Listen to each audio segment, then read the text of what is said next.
I am joined by Anna Morten, somebody I admire so much. I found out about Anna online. One of her followers told me, Miriam, you have to interview Anna. I started following, reading about Anna, and I am just so happy and honored to have this opportunity to spend this special time with you. And if at any point you don't feel well and you want to stop the conversation, just tell me, no problem at all, okay? Yeah. Anna, you have a very interesting story your whole life. I actually tried to buy one of your books, and they're out of print. but I ordered one. I managed to find, I believe it's a used copy, but I think it's coming from somewhere far away, so I'm waiting for it. But let's see if it comes. Okay, fingers crossed. Fingers crossed. Tell me about your story. Oh my God, how much time do you have? As much time that you have. Tell me about my story. That is 2 books full. I know. You know, I wouldn't know where to start. I think right now I live my current story. Let's talk about your current story. Okay, which was, before we start, I have to tell you that because of the medication I'm taking and the symptoms of the cancer, it is hard for me to speak fluently. I used to be a public speaker. I used to babble like you wouldn't believe it. I can't do that anymore. So everything comes a bit hesitant, and I have to look for words. And sometimes I throw a word of another language that I speak in. So I'm not really who I used to be anymore. That's why I was so reluctant to do this, because I thought I'm stuttering and I'm, yeah. Anyway. But Anna, you were so brave, and by doing this, you're teaching us to be brave. You know, it's by seeing somebody do it that we learn to do it. And I think that you don't have to worry about it.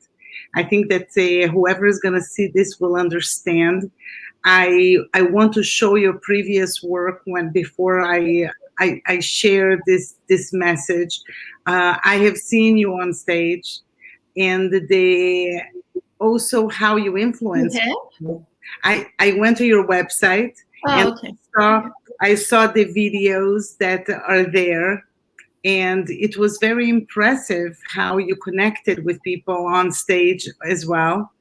And by reading your story, you are the epitome of overcoming adversity and then sharing the story to help others to overcome their stories. And you know, Anna, about me is when I was going through a difficult time in my life, I started interviewing women who had gone through adversities and they overcame and they thrived. And for 3 years, I interviewed weekly women that had done this. And they were so inspiring to me to go in my healing journey. So I don't think that there is a better example than you for this type of strength, resilience, grit, and the desire to, until the end, help people to understand and overcome life and end of life. So I am so honored to be able to share this message, and I don't want you to worry about anything. What you're doing is very, very brave. Well, that's the whole idea why I'm doing this, to show others that they don't need to fear anything. And especially the situation the world is in now. Everything is fearful. Everybody is fearful, and everybody fears all sorts of things. And people don't understand how the universe functions. That's the problem. They think that we or humans are in control, and we are not.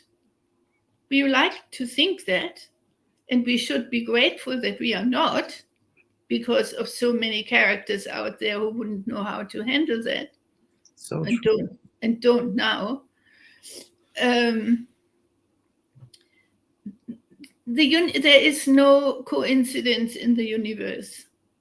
Everything in the universe is well planned, and every one of us and every animal, souled animal, not every animal has a soul, but Mhm. most, um, they have spirit guides, a guide, one guide, not a whole red or American Indian tribe.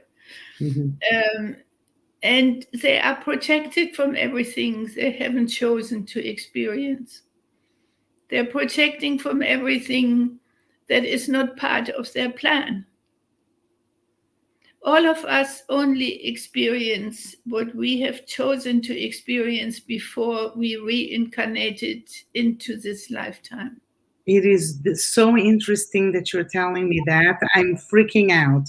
When my husband and I went through a very difficult stage in our family, there was a break in the family, and both of us were excluded from somebody we loved. We went to speak to somebody who's very spiritual, and he said the exact same words, that before our souls came into this world, we accepted this job. We volunteered to go through this experience in order to teach others and serve others and be a light for overcoming it. We had to go through this challenge. And it was very interesting to me that he said that. We programmed it. This, what I call the blueprint for this lifetime, the plan, is chosen by each single soul for their own learning primarily, because that's what we came for, and hopefully they will be spiritually evolved enough to be of service to others. Most people are not, and you can see that they are not. They're not there yet. My guide, who taught me all of this, always compares it with the school system. He said, if you are in grade 10, you cannot expect somebody in grade 5 to sit for the exams that you can. They simply can't do it. So he said, when you are angry or you meet some obnoxious person or you get angry, he said, stop there. Think of the school system. This person is not where you are, and hence they cannot do what you do. They can't understand what you do. And you just have to allow them the space to be where they are and make their way to where you are now. What a wonderful tool to be Mm. able to calm down also, right? When we get Yeah. upset and we don't need to get upset. What a wonderful tool. We have no need to get upset. We just have to choose our fights. And Yes. most of the fights are completely unnecessary, uh, because they have nothing to do with us. We just pick the wrong ones. So true. Anna, how did you get to this enlightenment? How did you get to the point where you were able to live this truth? I had an amazing experience, if you like, which is in the books as well. Yeah. Um, I started my second career in my mid 40s. I was sick and tired of office and corporate life and all this sort of thing. And and money was a big problem. Always money problems. And then a girlfriend came to visit me and she almost ran down the door. And she said to me, I have just been to a clairvoyant. You need to go there. She is unbelievable. I was more than reluctant. I was not. I, at the time, read the books from Wayne Dyer and Louise Hay, Mm-hmm. and all these people that were famous at the time. Mm-hmm. And a lot of it I could take on, and a lot of it I didn't. But when she started talking about the clairvoyant, I thought, nah. She said, anyway, here is her number, here is her name. If one day, oops, Mm-hmm. sorry, I'm not prepared for this. No problem. Take your time. And this is sliding everywhere. Mhm.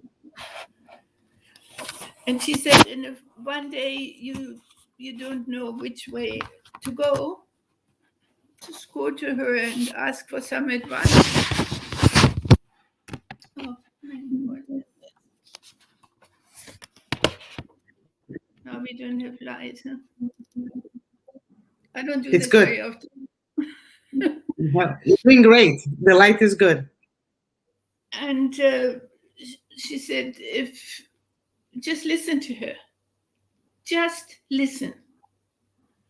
And if you don't like it, you don't like it. And I said to her, it's easy for you to say because she's charging, I can't remember.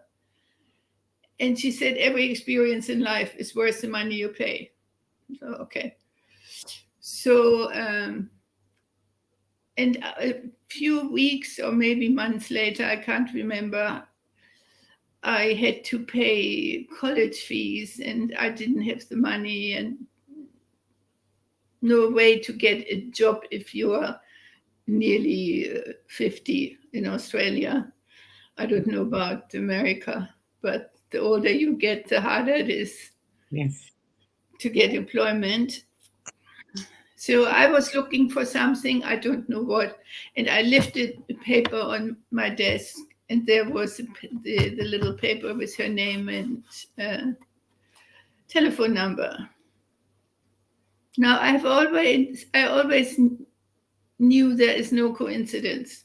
If something like this happens, there is a little message. There's something to it. So I rang. I made an appointment. I went there. The first thing that really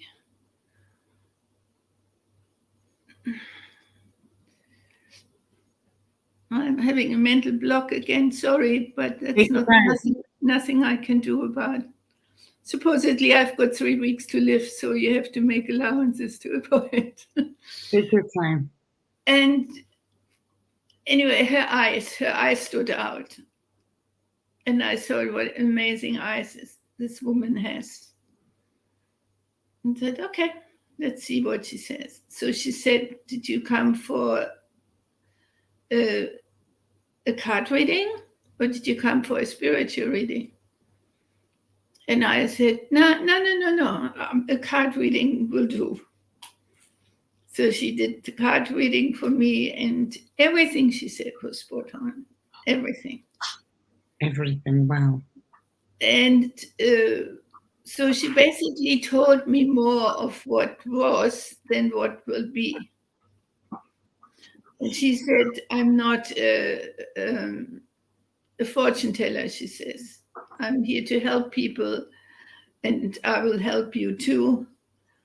And but she said, I can do that much better if I connect you with your guide than me doing it. And I just thought, what? I said, that's a trick. That's a trick you did with Gabriella, who saw you a few weeks ago. I don't want to talk to any of those out there. And she said, you are prejudiced and you need to be more open-minded. You are hindering your destiny in this life if you look at these things in that way. And then she stopped and she said, whoa, she said, he is quite adamant. He told me to get out of here and not talk so much and let him speak. I didn't know where to run. There was an atmosphere in the room that was so, I didn't know what to do. I didn't want to leave and didn't want to stay. And anyway, I stayed, and she, a woman, obviously changed her being feminine into being more masculine.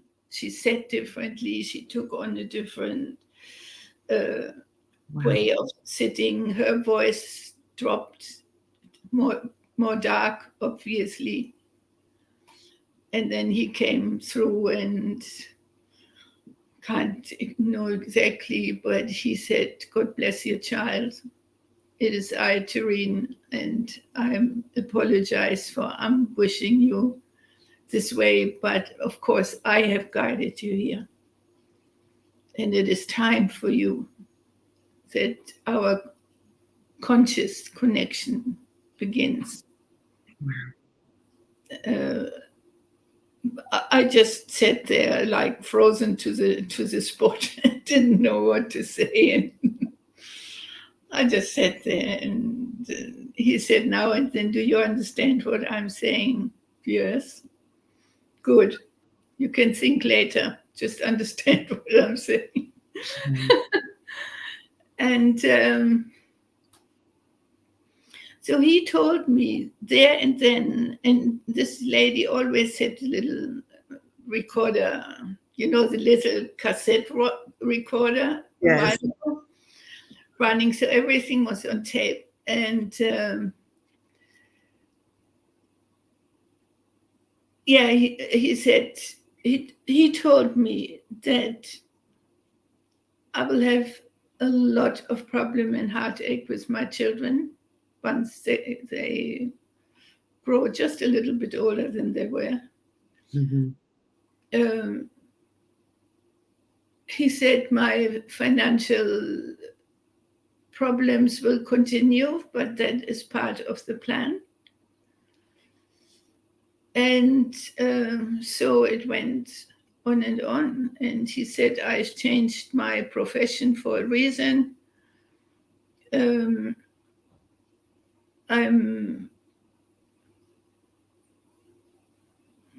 prepared for something.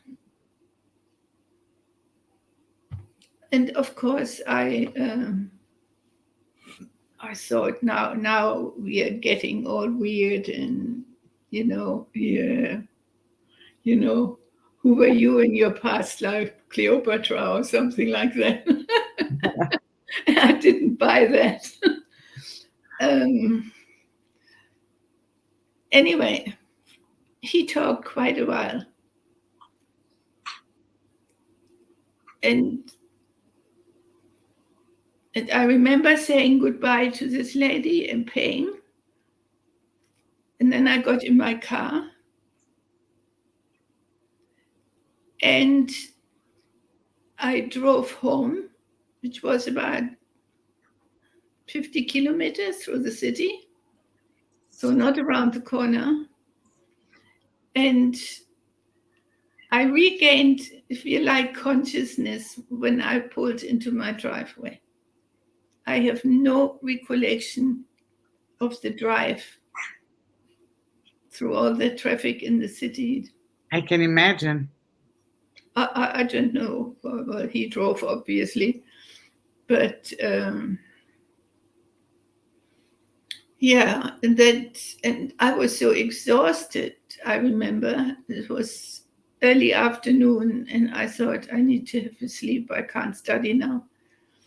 So I had a sleep, and I had a dream that was as real as watching a movie. And in that dream, I saw a man, a really tall, maybe 7-foot man,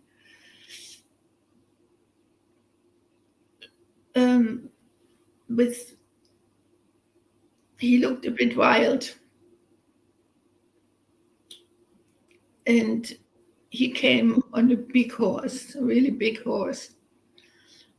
And when he came into view, everyone in the village, I have no idea when that was, but a long time ago, ran to the village plaza, and they all said, "The warrior is here, the warrior is here." And with his name, Terrain is here, the warrior, and they all admired him, but not in the way. He wasn't greeted in the way like some celebrities. They were all lovingly happy to see him again. And he had a vibration that I could feel in the dream that was different. And I stood there, and I remember I was female. I had long pitch black hair, and I was about 19 years old, I would say. And I just stood there and looked at him and was totally, what's the word? Can't think of the word.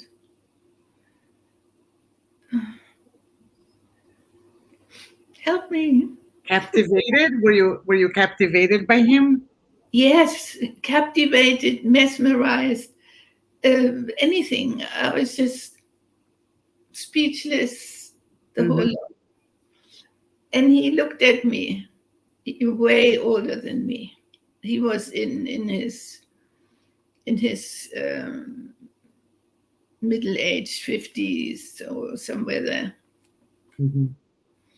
And he looked at me, and he looked for a while into my eyes, and I thought I was going to die. And then the next thing I saw was him very, very old. I was quite a lot older, and I was looking after him. Wow. And he was this old man, and he said to me, "You have done a good job in this life. You have loved me unconditionally, undemanding, and looked after me," he said, and so you have fulfilled what you chose to do in this lifetime. And he said, "My time to go is coming." And I said, no, I don't want you to go. And he said, "My time to go is coming. And there's nothing anybody can do. It happens to all of us. We all die. And I want you to go and live your life that you haven't really lived so far because you devoted it to me." And I said, "I don't want anyone else." And there was never a relationship. There was also one scene he showed me where I was standing very close to him, and I couldn't help myself. I wanted to put my arms around him, and he grabbed me quite strongly by the shoulders, put me there, and he said, "This is not what I have come for." Wow. So obviously he chose a chaste life. And in much later, when we started speaking to each other, him and me, he said to me this was one of the biggest lessons he had, to live with me, to love me so much, and to not break his blueprint, because he was in his last lifetime then. And if he had given in to that desire, it would not have been his last lifetime. He would have to do all that again. Because whatever we don't do, we have to come back and do again. Anyway, and then I saw that I was buried, and somehow I knew that was 5 years after he was buried. And I asked him later on, why did I die so soon? And he said, with a grin, he has a lot of humor, and he's a broken heart, like being flattered. Mm-hmm. So he said, no, you didn't want to be with anyone or anything. So I died rather early, maybe in my late 40s or something like that. And since then, yes, and then I woke up from my nap, and I knew without a question that was Tareen. And my name was Annalise, and my spiritual name is still Annalise. He only calls me Annalise, nothing else. And and that's how the most unusual for our terms relationship or love relationship began and is until now. He guides me, he helps me, he warns me, he guides me in what I perceive to be the wrong direction.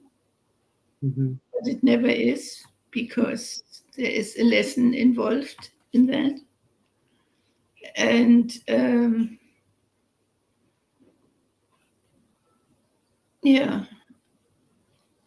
and he told me about a grandiose future I'm going to have in this life. Mm-hmm. And then I was born with a heart defect. Mm-hmm. And that was fixed. And all my life I was healthy. And in 2014, the problem with the heart started again. So I had 4 more interventions to fix the heart. And then the doctor said, okay, we've done it. Everything is working well now. And 4 days later, I got really, really sick. And my best friend is a nurse, and she was with me, and she looked at me and she said, you're as white as a sheet. And I said, I don't feel well. And I can't even tell you what I feel. I just don't feel well. And we weren't far away from the hospital. So she said, we're going to go over there. And I said, no. She said, we're going over there. And they take a look at you. And if everything is fine, we have peace of mind. Okay. So we went there. And the next day they came with all the test results and scanning results and God knows what, and told me that I have terminal cancer and about 6 to 12 months to live. And this is quite a lot of years. That was 1.5 years ago. Oh, that was 1.5 years ago. Mm-hmm. Yeah. And I was just stunned. I said, how it can't be, because I have so much to do. and all of that. And I felt so deceived by my guide, which is something I should never ever doubt my guide, question him, but always uh, remember that whatever they do is for an important purpose. Mhm. And this has taught me that.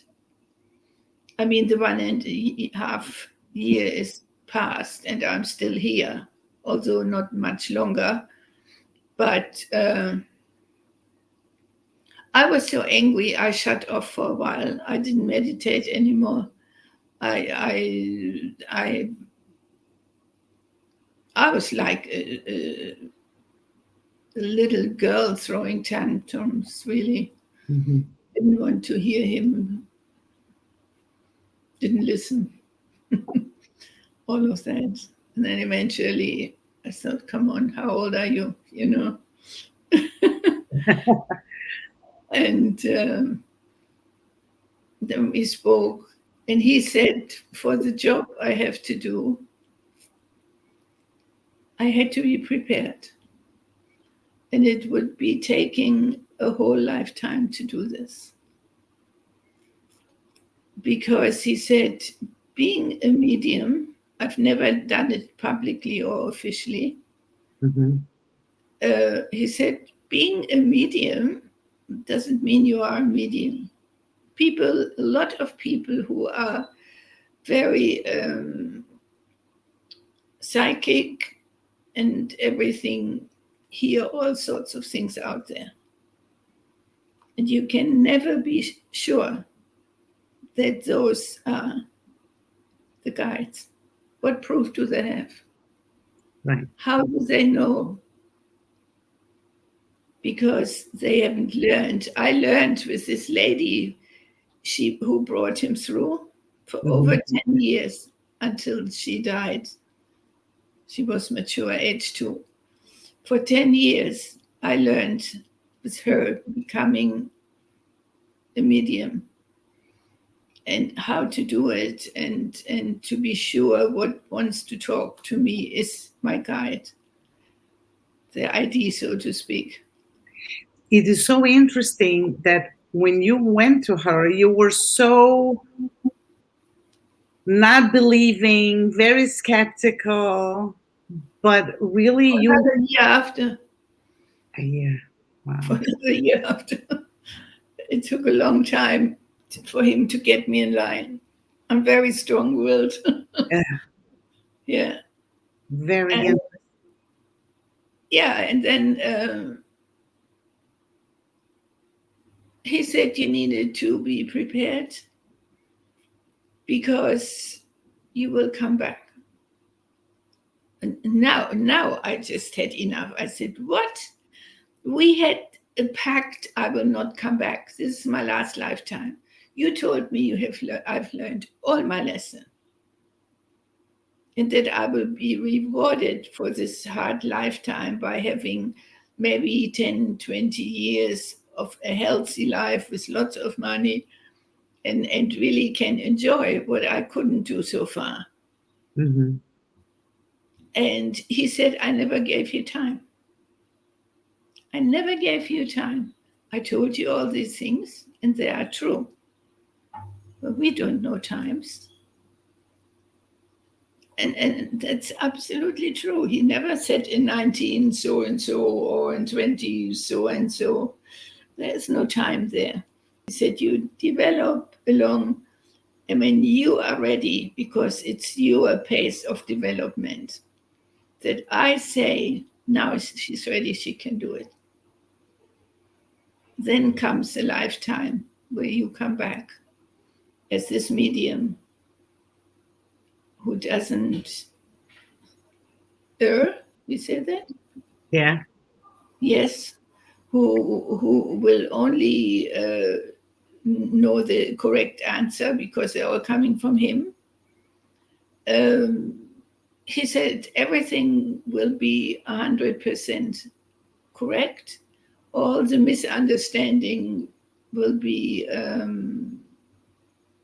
corrected as long as people want to listen. They will learn that there's nothing to fear. There's absolutely nothing to fear. The time we are born is firmly set as the time we die, and the circumstances under which we die. And everything is preset.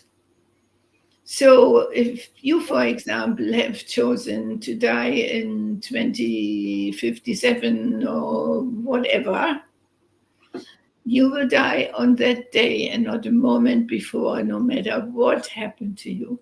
Nobody and nothing can end your life except your blueprint or you committing suicide. They're the only two possibilities. Very interesting. So a person can succeed to commit suicide before their time?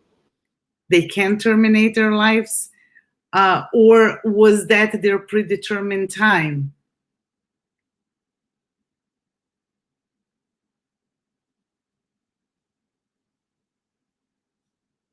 I think you froze.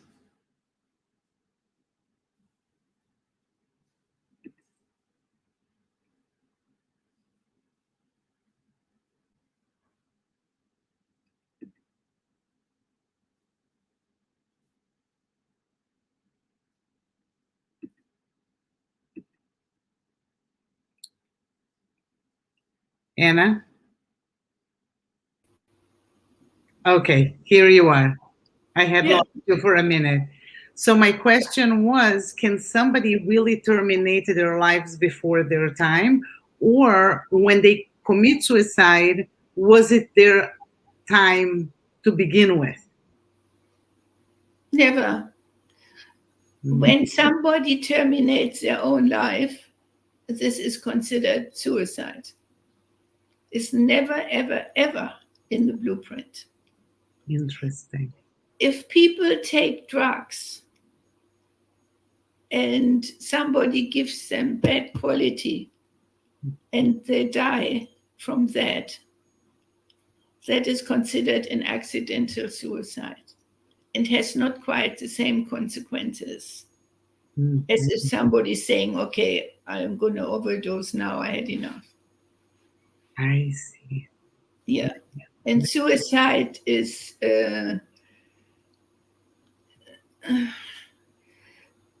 brings so many disadvantages for the person who does commit suicide. First of all, there is no greater sin, if we talk in biblical terms, which I never do usually, but there's nothing worse you can do than taking your own life. Your life is sacred. You have been given this life, you have been chosen how you want to live it, and you don't terminate this life. Then what happens is, let's say you terminated your life 20 years before you were supposed to die a natural death. You have to come back for 20 years and repeat that. Wow. So if you see all these young people dying, teenagers, and it's not always the case, but in the majority, it is making up for the time they committed suicide in the lifetime before. They have created a lot of new karma because they have you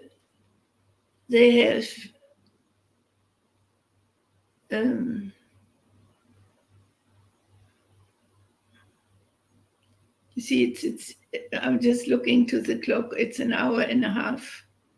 And that's exactly the time always that my energy lasts since I'm so ill. That's why I will be going slower and slower now. Unfortunately, I can't help that. That's okay. Whenever you want to stop, you can tell me.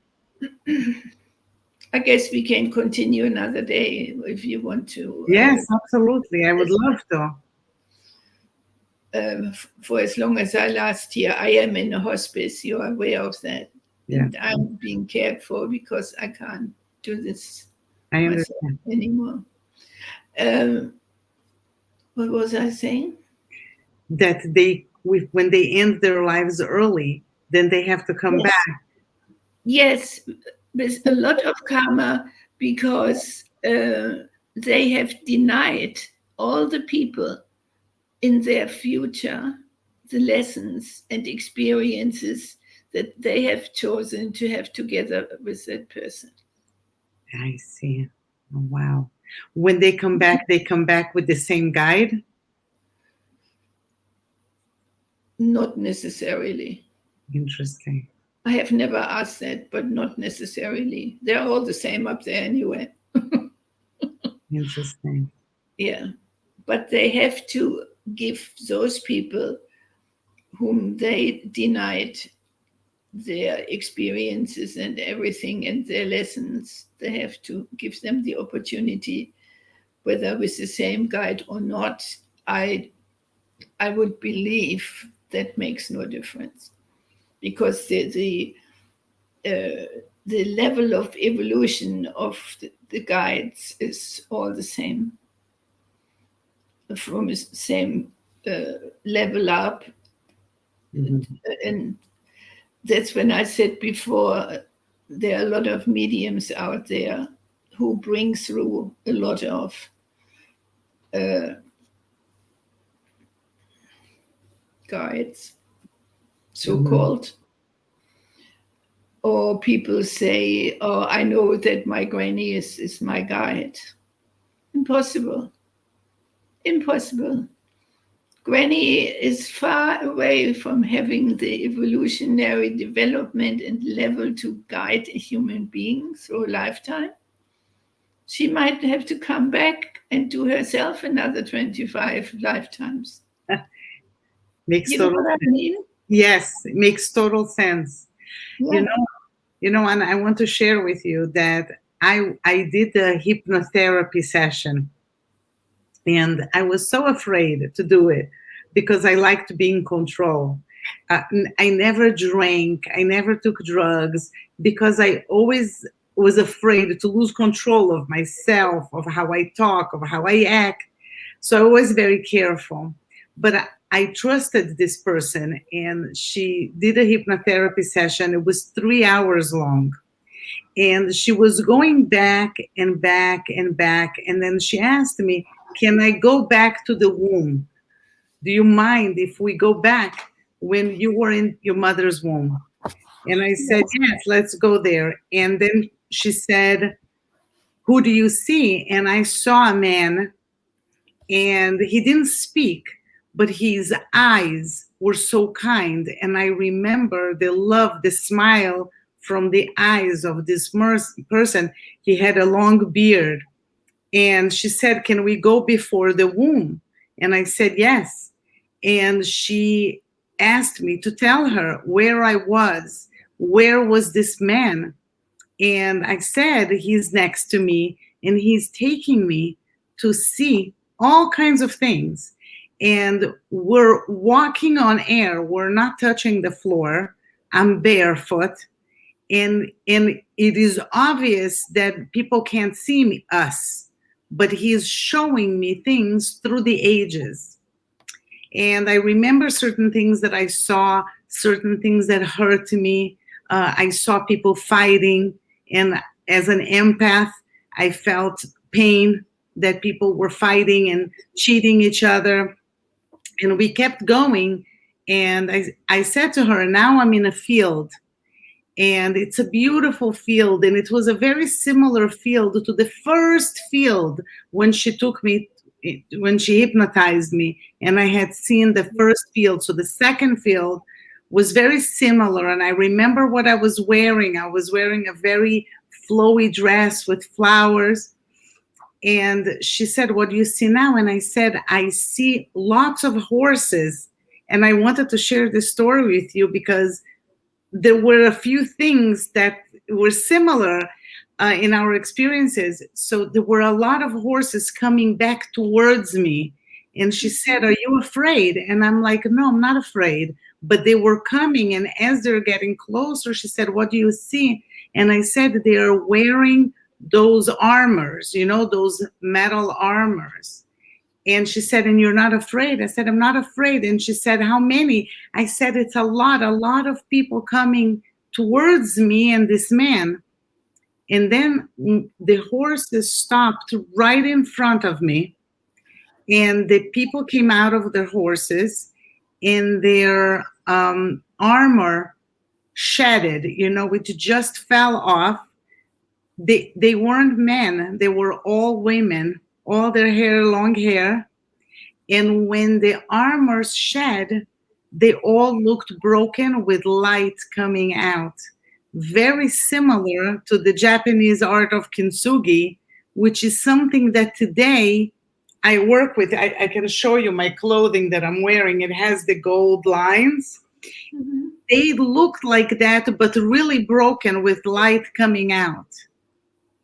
And it was such an incredible experience because I'm working with the concept of kintsugi, and I told her, am I doing the right thing? Am I fulfilling my purpose? That was the first meeting that I had with her, and that's why we decided to do the session.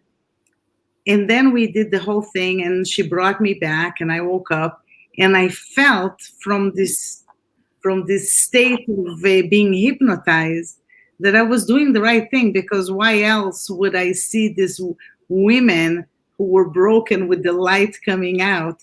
It was such an interesting experience. But when you were telling me your experience, your dream, I felt immediately it brought me back to my session. Yeah. Yeah, it's amazing. Well, obviously, you have been shown a direction. Yeah, I really felt that. And this man seems to have been your guide.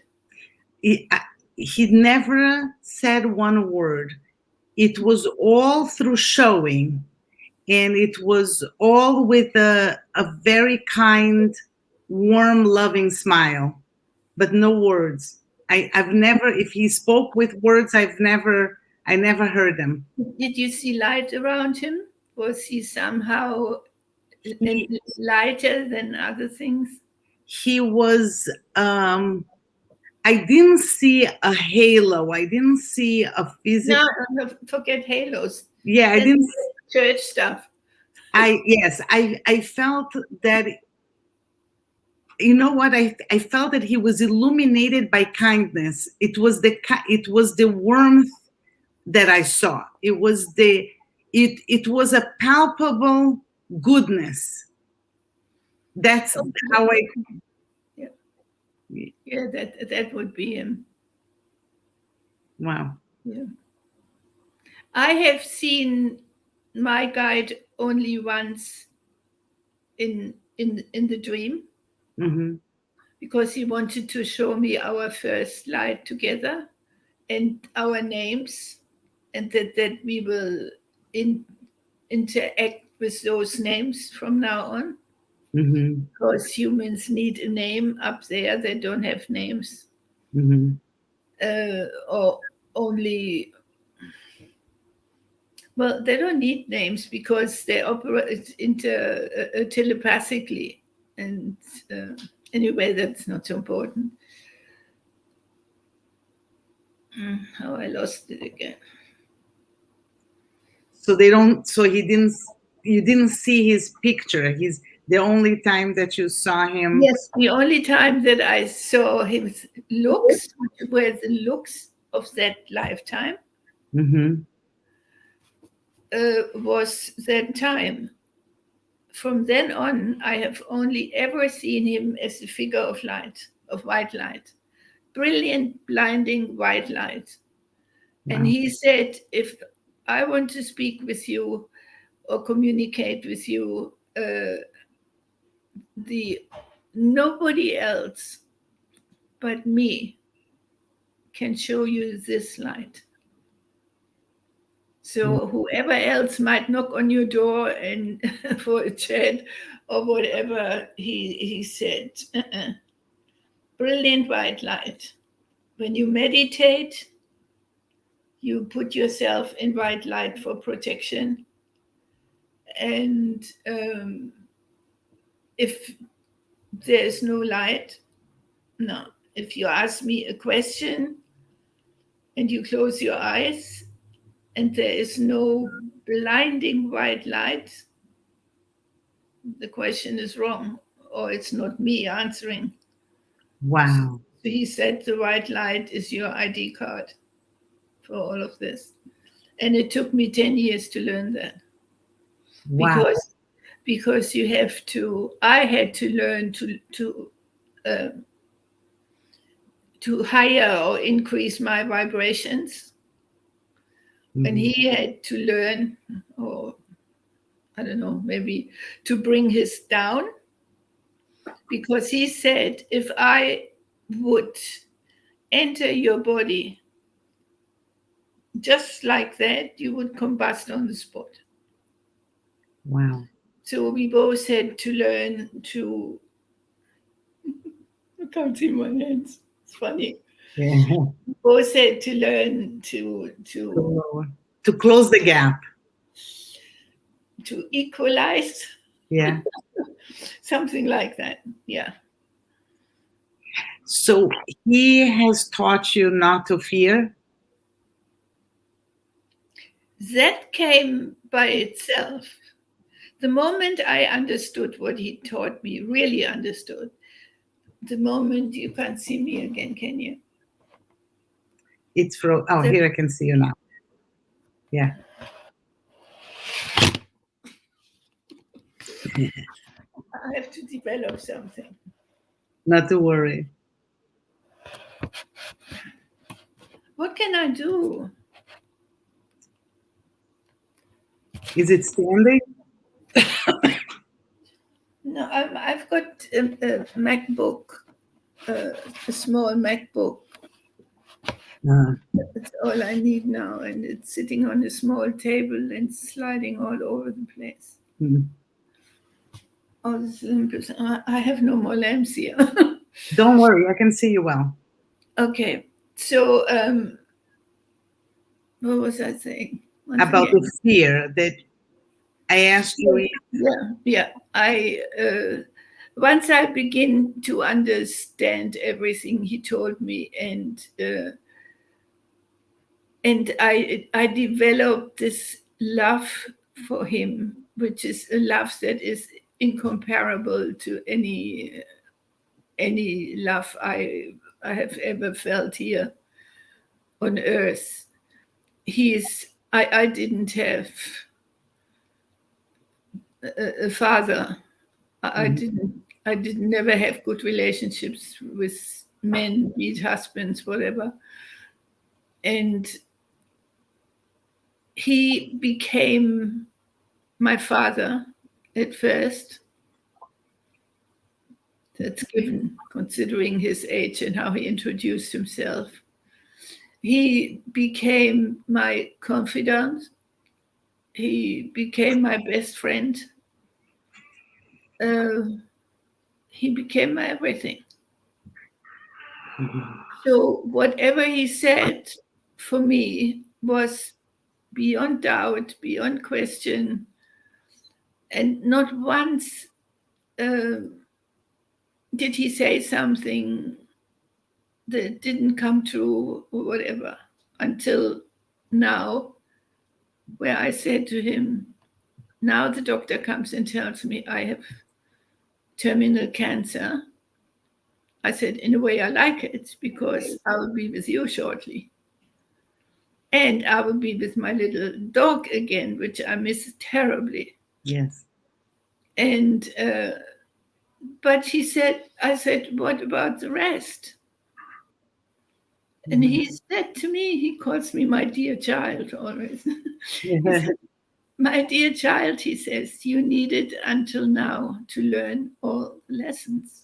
Had you done it in 10 years, we could have done it in 10 years.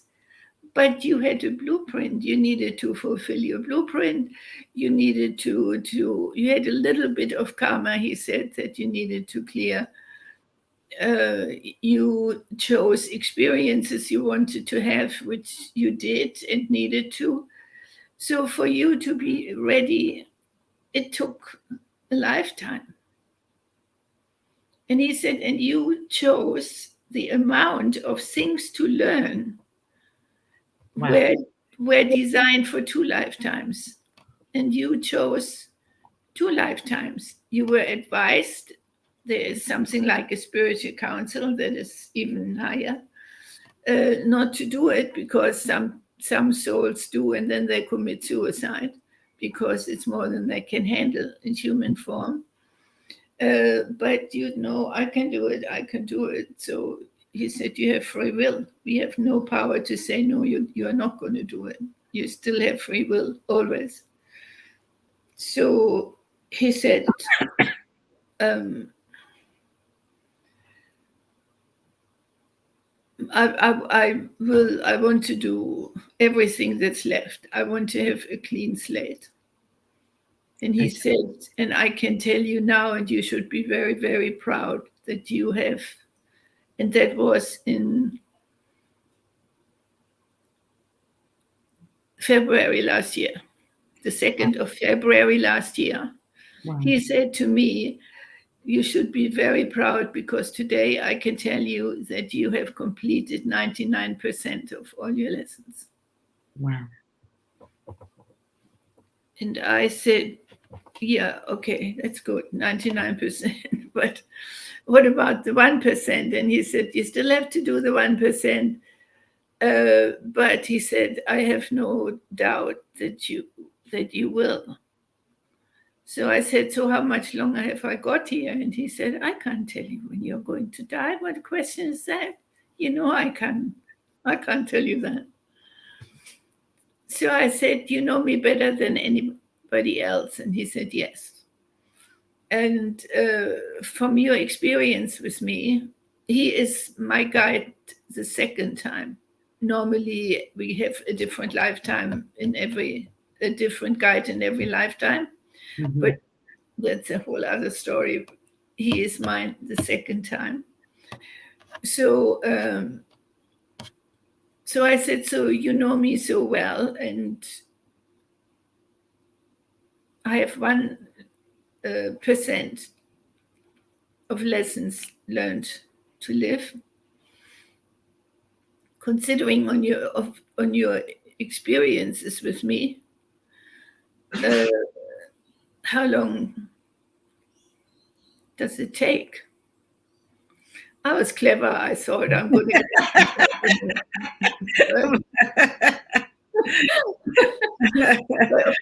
of course, he said, look, I know you're so keen to know. I can't tell you anything, but I can tell you, so he did tell me, I can tell you that you will need less than a year to learn the last percent.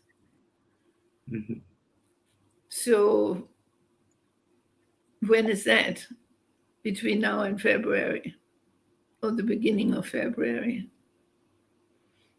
The doctor, the palliative care doctor, always said, it's, he said, because I ask. They know me, and they know not to muck around with me and be honest. I won't be sitting crying in the corner and saying, oh my God, no, 3 weeks. So he said, my estimation is November. He always said November, but getting late for that. Yes. And so it will be December or January, that's for sure. Why did you want to know? It's interesting because that's a question that people ask. Do you want to know when is the end? And there is pros and cons to both, no? I don't know. There's pros and cons to everything. Right. because I wanted to prepare everything. I have, with having uh, November in mind, I have prepared everything so that my family has nothing to do. I Mm. prepared my funeral, my spreading of the ashes with my dog over the ocean. I've paid for everything. They have to do nothing that and tick the list and do what I wanted to do, how I wanted to do my or want my funeral and everything to be done. I like to be organized. I like to have things in place, and I want it my way. I can relate. I can Yeah, relate. I believe it. It's that control thing. It's a good So thing. It's a good kind of control. it is. It's not control over others. It's control over ourselves. It's not a negative thing. And I never forget that the control I want to have is never over my life. Our lives is not controlled by us. Yes. It is controlled by the blueprint for once, by the universe, um, and to a degree by our intuition. And our intuition, he always says, is the broadcasting station of the guides. Hmm. So your gut feeling, your intuition, that's your guide trying to tell you, go a bit this way and don't do that. Uh, you know, Yeah, guiding you. and hmm, yeah. Anna, we've spoken for an hour. I would love to do this again if you feel comfortable. Yeah? Yeah, yeah, absolutely. If I physically can, yeah, Okay. because I never know. I woke up the other night and I couldn't breathe. I thought this is the end. Wow. And then the nurses went around and gave me injections and things. And here I am. My time was not yet up. And I also want my granddaughter with me when I die. They have a ceremony here in this hospice, which I find so beautiful and respectful, which is not commonplace that they do that. Mm. You can, the nurses, palliative care nurses, they are so um, experienced and trained. They observe the patients. They don't do tests, they don't check anything, no blood test, nothing. They just look at you every day, and by that, they can tell how close you are getting to dying. Interesting. Very interesting. And the palliative care doctors as well. So, how stable you are on your feet, how your speech develop. Of course, in my case, I have taken great interest, and they have a book where little notes written every day, 10, 20. So they have an idea. And Tareen has promised me that he will let me know when I get close to dying with enough time that my granddaughter can come from Perth. Perth is on the other side of Australia. It's an 8-hour flight. Wow. Uh, and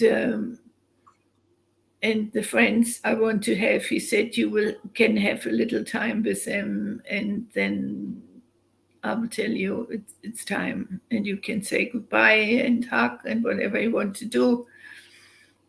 And then I saw this massive beam of white light coming into the room, and I felt how I lifted out of my body. Wow.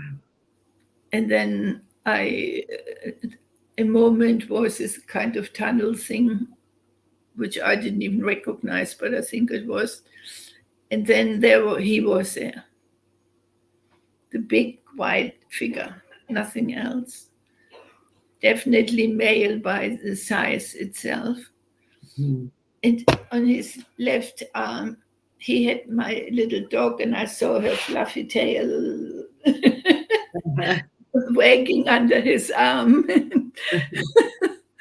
Not so sweet. And then I saw another two people, including the lady who taught me, the medium. Mhm.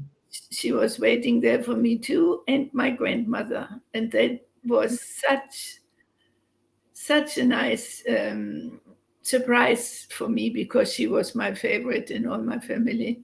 Mhm. Um, yeah, and so I'm looking forward to that. I really do. Can't wait. Wow. It's very interesting. When you're prepared, I think it's a different experience. Under, Attitude. under, Attitude. understanding death, I think that if we took the time to understand our reason for being and the transition and what we're supposed to do, and um, when we do that and we're less afraid of it, we can, like you said, I can't wait. This is only a level of when you have a certain understanding and acceptance of what it is and what it's meant to be.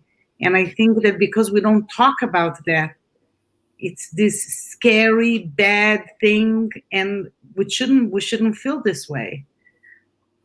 But fear is nothing else but an emotion that we have because of something we don't understand. Right. There is nothing else than that. If we don't understand something, if we expect something we don't know, everything we don't know gives us fear for some reason. I don't know why. What about joy? Right. You know? So, no fear.